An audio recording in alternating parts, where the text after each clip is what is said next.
প্রশান্ত মহাসাগরীয় অঞ্চল থেকে মধ্যপ্রাচ্যের দিকে যাত্রা শুরু করেছে যুক্তরাষ্ট্রের বিমানবাহী রণতরী ইউএসএস জর্জ ওয়াশিংটন। অ্যাসোসিয়েটেড প্রেসের প্রতিবেদনে বলা হয়েছে, দীর্ঘ সময় ধরে মধ্যপ্রাচ্যে মোতায়েন থাকা ইউএসএস আব্রাহাম লিঙ্কনের স্থলাভিষিক্ত হতে পারে এই রণতরী।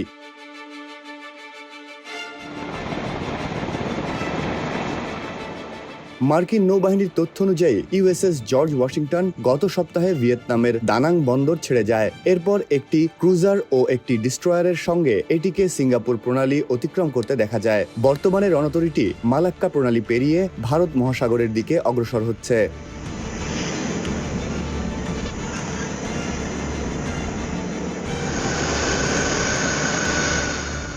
এক মার্কিন নৌ কর্মকর্তা নাম প্রকাশ না করার শর্তে জানিয়েছে, রণতরীটি এখন মালাক্কা প্রণালীতে অবস্থান করছে।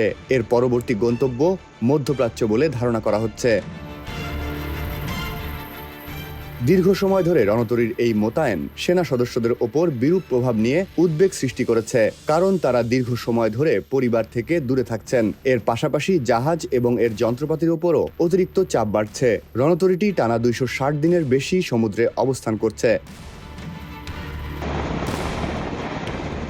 যুদ্ধের কারণে মধ্যপ্রাচ্যে নিয়মিত সরবরাহ ব্যবস্থা ব্যাহত হওয়ায় লিঙ্কনে বিভিন্ন সরঞ্জামের ঘাটতি ও নৌসেনাদের চিঠিপত্র আদান প্রদানে সমস্যার কথাও স্বীকার করেছে মার্কিন নৌবাহিনী।